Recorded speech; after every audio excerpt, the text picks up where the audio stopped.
ഹരേ കൃഷ്ണ. സർവം ശ്രീ രാധാകൃഷ്ണ അർപ്പണമസ്തു. ജയ ശ്രീ രാധേ രാധേ. കണ്ണൻ്റെ സൂര്യയിലേക്ക് എല്ലാവർക്കും സ്വാഗതം. ഞാൻ ആദ്യമായിട്ടാണ് ഇങ്ങനെ ഒരു വീഡിയോ ചെയ്യുന്നത്. എന്തെങ്കിലും തെറ്റുകുറ്റങ്ങളുണ്ടെന്നുണ്ടെങ്കിൽ ഭഗവാന്റെ നാമത്തിൽ ക്ഷമ ചോദിക്കുന്നു. എഡിറ്റിംഗ് ഒന്നും അത്ര വശമില്ല കേട്ടോ, അതുകൊണ്ടാണ് തെറ്റുകുറ്റങ്ങളുണ്ടാവും. കാണുന്നവർ ഒന്ന് ക്ഷമിച്ച് സപ്പോർട്ട് ചെയ്ത് കൂടെ ഉണ്ടാവണം കേട്ടോ. അപ്പോൾ ഞാനൊരു ഗുരുവായൂരപ്പൻ്റെ ഭക്തയായിട്ട് കുറച്ച് നാളുകളേ ആയിട്ടുള്ളൂ. അപ്പോൾ ഭഗവാൻ ഒത്തിരി അനുഭവങ്ങൾ തന്നിട്ടുണ്ട്. അതിലൊരു കുഞ്ഞനുഭവം പറയാൻ വേണ്ടിയിട്ടാണ് കേട്ടോ ഇപ്പോൾ ഈ വീഡിയോ ആയിട്ട് ഞാൻ വന്നിരിക്കുന്നത്. അനുഭവം എന്ന് പറയുന്നത്, കഴിഞ്ഞ ആഴ്ച ഞങ്ങൾ ഗുരുവായൂർ ക്ഷേത്രത്തിൽ പോയിരുന്നു. അപ്പോൾ അതിക്ക് മുൻപ് പോയപ്പോൾ ഞാൻ മഞ്ജു കൊടുക്കാമെന്ന് വിചാരിച്ചിരുന്നു. അന്ന് എനിക്ക് ഭഗവാനത് വാങ്ങിച്ചു കൊടുക്കാനായിട്ട് പറ്റിയിരുന്നില്ല. പിന്നീട് അതൊരു മനസ്സിലിങ്ങനെ ഉണ്ടായിരുന്നു, അയ്യോ ഭഗവാനത് കൊടുക്കാൻ പറ്റില്ലോ എന്ന് ഓർത്തിട്ട് ഒരു വിഷമം ഉണ്ടായിരുന്നു. പിന്നെ അതിന് ശേഷം ഞങ്ങൾക്ക് കഴിഞ്ഞ ആഴ്ചയാണ് പോകാനായിട്ട് സാധിച്ചത്.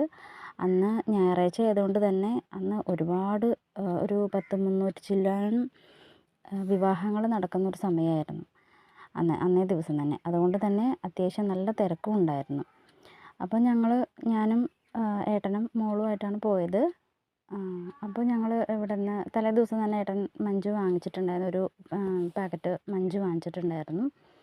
അങ്ങനെ ഞങ്ങൾ കാലത്ത് തന്നെ ട്രെയിനിന് പോയി.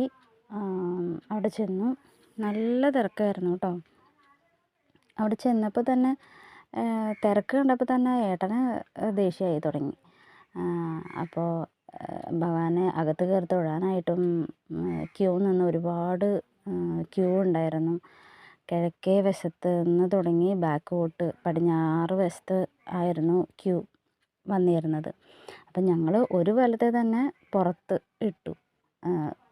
കിഴക്കേ വശത്തേക്കൂടെ കയറാമെന്ന് കരുതി ഞങ്ങൾ വടക്കേ വശത്തേക്കൂടെയാണ് വടക്കേ നടയിലൂടെയാണ് ഞങ്ങൾ വന്നത്. അവിടെ നിന്ന് നേരെ അമ്പലക്കുളത്തിൻ്റെ വടക്കേ സൈഡിൽ കൂടി പടിഞ്ഞാറ് ഭാഗത്തേക്ക് വന്നപ്പോഴും നല്ല തിരക്ക് തന്നെയായിരുന്നു. പിന്നെ അവിടെ ബാഗ് വെക്കുന്നിടത്ത് ക്ലോക്ക് റൂമിൽ പോയി ബാഗ് വെച്ചു. അവിടെയും നല്ല ക്യൂ ഉണ്ടായിരുന്നു. അങ്ങനെ അവിടെ നിന്ന് ഏട്ടൻ പറഞ്ഞു, എന്നാൽ കിഴക്ക് വശത്തേക്കൂടെ പോകാൻ പറ്റുമെന്ന് നോക്കാം എന്ന് പറഞ്ഞിട്ട് ഞങ്ങൾ 3 പേരും കൂടെ അങ്ങനെ കിഴക്ക് വശത്തേക്ക് വന്നപ്പോഴും അവിടെ സെക്യൂരിറ്റി പകുതിക്ക് വെച്ചിട്ട് കയറ് കെട്ടി നിൽക്കുകയാണ്. ഒരാളെയും കിഴക്ക് ഭാഗത്തേക്ക് വിടണില്ല. കാരണം അത്രയ്ക്ക് കല്യാണങ്ങളുടെ തിരക്കായിരുന്നു. പിന്നെ ഗണപതി ഭഗവാന്റെ അതിൽ കൂടെ വേണം നമുക്ക് ഫ്രണ്ടിലേക്ക്